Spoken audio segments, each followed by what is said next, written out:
A former Twitter employee who gave evidence to the January 6th Select Committee is speaking out publicly. The whistleblower says the committee missed an opportunity to hold social media companies accountable for their roles in the Capitol insurrection. CNN's Donnie O'Sullivan has this exclusive report. I do fear for the future and what it may hold. You think there could be another January 6th in this country? Yes.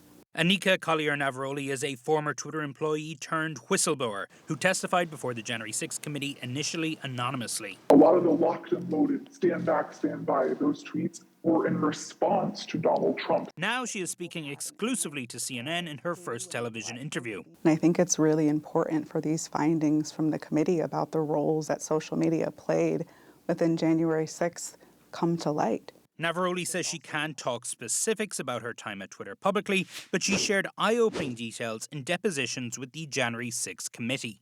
One example, as Trump supporters gathered in Washington, D.C. on the eve of the Capitol attack, Navaroli and her colleagues warned management at Twitter there might be someone getting shot tomorrow, according to transcripts of her deposition. But Twitter leadership refused to take action. Attorney Alexis Roniker spoke to CNN on behalf of a second Twitter whistleblower who is remaining anonymous. It wasn't actually until the doors of the Capitol were being breached that Twitter leadership started taking action. At that point, it was too little too late. The real world harm and violence had happened. How did you feel as an American just seeing this happen? Terrified.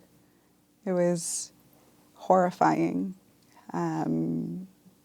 to experience political violence happen within our country at such a grand scale. Jacob Glick was a lawyer for the January 6th committee who deposed Navaroli. She described employees, including herself, coming forward to warn their supervisors. In Anika's telling, they were denied over and over and over and over. And who knows what could have been avoided if they had listened to her and her colleagues sooner. But Navaroli is not happy with the January 6th committee's final report. Social media companies are mentioned hundreds of times within the final report.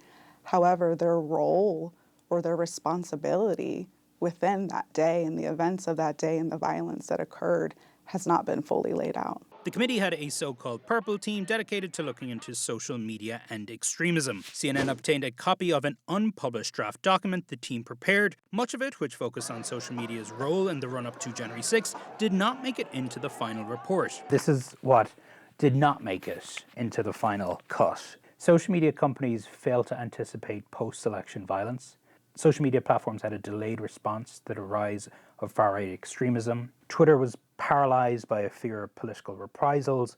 Key decisions at Twitter were bungled by incompetence and poor judgment. I risked a lot to come forward and to speak to the committee and to share the truth about these momentous occasions in history. And I think it is really a missed opportunity that the committee did not include that information forefront and center within their report. Anika and others say the January 6th committee missed a real opportunity here. You worked on the committee. Do you agree with that? The report did its job exceedingly well, which was to show the American public the dangers posed by President Trump's multi-layered attack on our democracy. As for the draft document, Jacob Glick says it includes errors and shouldn't have been released. Do you think social media companies fully appreciate the role that they played in January 6th? I don't think so. That lack of awareness of responsibility is stark. By seeing this information, we will be able to understand better what happened on January 6th in order to ensure that it doesn't continue to repeat itself.